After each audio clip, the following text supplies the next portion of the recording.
100% placement के साथ हम देंगे आपको मौका। Life 24 media institute, admission open.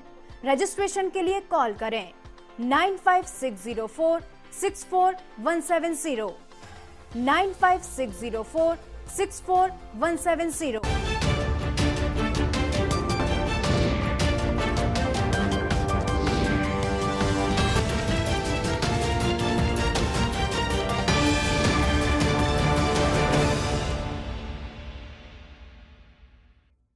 नमस्कार, स्वागत है आप सभी का लाइव 24 में और मैं हूं आपके साथ दिशा ठारिया। टॉप 10 की शुरुआत बड़ी खबरों के साथ।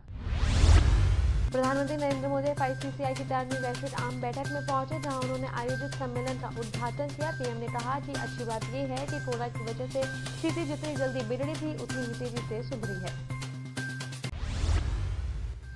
प्रधानमंत्री नरेंद्र मोदी ने कहा कि भारत के किसानों के पास अपनी फसल मंडियों के साथ बाहर भी बेचने का विकल्प है। किसानों को डिजिटल प्लेटफॉर्म पर फसल बेचने और खरीदने के लिए दी गई है छूट।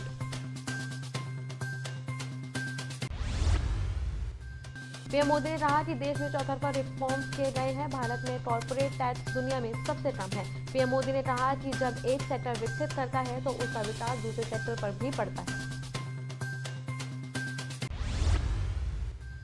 प्रधानमंत्री नरेंद्र मोदी ने कहा कि खेती में निजी क्षेत्र के द्वारा निवेश किया जाना चाहिए था, उतना निवेश नहीं किया गया।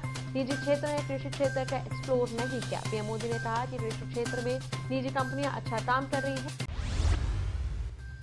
डॉक्टरों को लेकर योगी सरकार ने बड़ा फैसला किया है। पीजी करने के बाद डॉक्टरों को कम से कम 10 साल तक सरकारी अस्पताल में सेवा देनी होगी। अगर बीच में नौकरी छोड़ना चाहते हैं तो उन्हें 1 करोड़ रुपए धनराशि यूपी सरकार को अदा करनी होगी।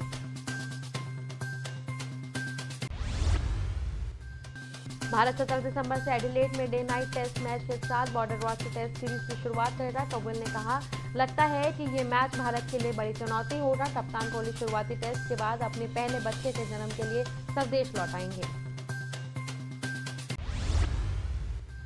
टेस्ट सीरीज में विराट कोहली के न खेलने पर ऑस्ट्रेलिया की स्टार बल्लेबाज स्टीव स्मिथ ने कहा कि इसमें कोई शक नहीं है कि यह भारत का बहुत बड़ा नुकसान है।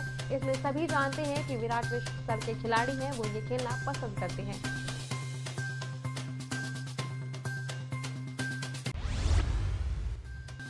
पहाड़ों पर बर्फ गिरने से सफेद चादर से ढका बद्रीनाथ मंदिर, इसके साथ ही दिल्ली समेत कई राज्यों में हुई बारिश। इसके बाद मौसम में बदलाव आया, जिसमें राजधानी में ठंड बढ़ गई है।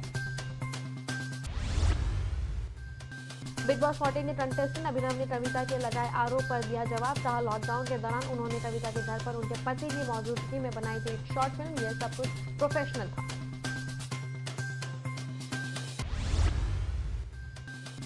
डांसर, कोरियोग्राफर और डायरेक्टर रेमो डिसूजा को हार्ट अटैक हुआ। इसके चलते उन्हें मुंबई के कोटलाबेन हॉस्पिटल में एडमिट कराया गया, जिसके बाद रेमो की हालत स्थिर बताई जा रही है। मेरे साथ इस टॉप 10 में इतना ही। देश और दुनिया तमाम बड़ी खबरों के लिए देखते रहे लाइव 24।